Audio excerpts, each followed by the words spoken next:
চীনের president Xi Jinping এমন এক মন্তব্য করেছেন যা হোয়াইট হাউসের ঘুম উড়িয়ে দেওয়ার জন্য যথেষ্ট।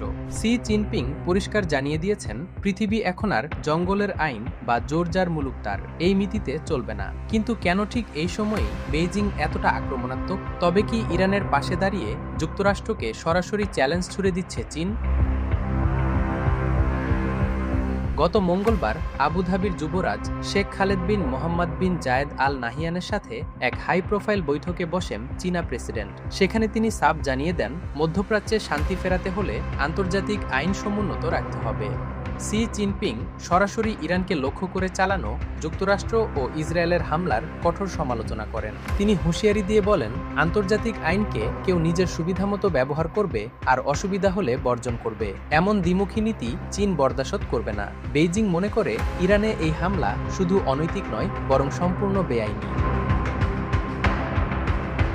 ওয়াশিংটন যখন ইরানের ওপর অর্থনৈতিক সন্ত্রাসবাদ চালাচ্ছে, তখন চীন তার জবাব দিচ্ছে অ্যাকশনের মাধ্যমে। মার্কিন সামরিক বাহিনী যখন ইরানের বন্দরগুলো অবরোধ করে রেখেছে, ঠিক তখনই ব্রিটিশ সংবাদ মাধ্যম রয়টার্স এক চাঞ্চল্যকর খবর প্রকাশ করেছে।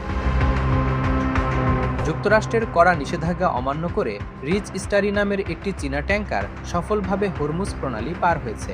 শুধু তাই নয়, মুরলি কিষান নামের আরেকটি বিশাল জাহাজও এখন ইরাকের দিকে এগোচ্ছে তেল নিতে।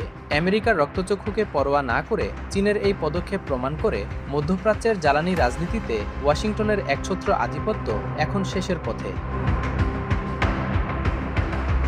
এদিকে ইরানকে চীন সামরিক সহায়তা দিচ্ছে এমন অজুহাত তুলে বেইজিংয়ের ওপর নতুন করে শুল্ক আরোপের হুমকি দিচ্ছে জো বাইডেন ও ট্রাম্প প্রশাসন। তবে চীনও এবার দমে যাওয়ার পাত্র নয়। চীনের পররাষ্ট্র মন্ত্রণালয় স্পষ্ট জানিয়ে দিয়েছে, ইরানকে সামরিক সহায়তা দেওয়ার খবরটি সম্পূর্ণ ভিত্তিহীন এবং বানোয়াট। চীন হুঁশিয়ারি দিয়ে বলেছে, যদি এই অজুহাতে যুক্তরাষ্ট্র শুল্ক বাড়ায়, তবে বেইজিং পাল্টা ব্যবস্থা নিতে মুহূর্তও দ্বিধা করবে না।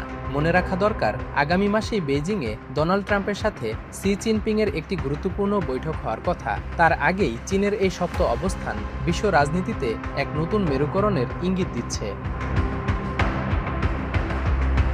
পরিশেষে বলা যায়, মধ্যপ্রাচ্যে ইরানকে কোণঠাসা করার যে পরিকল্পনা ইসরায়েল ও যুক্তরাষ্ট্র করেছে, সেখানে বড় বাধা হয়ে দাঁড়িয়েছে চীন।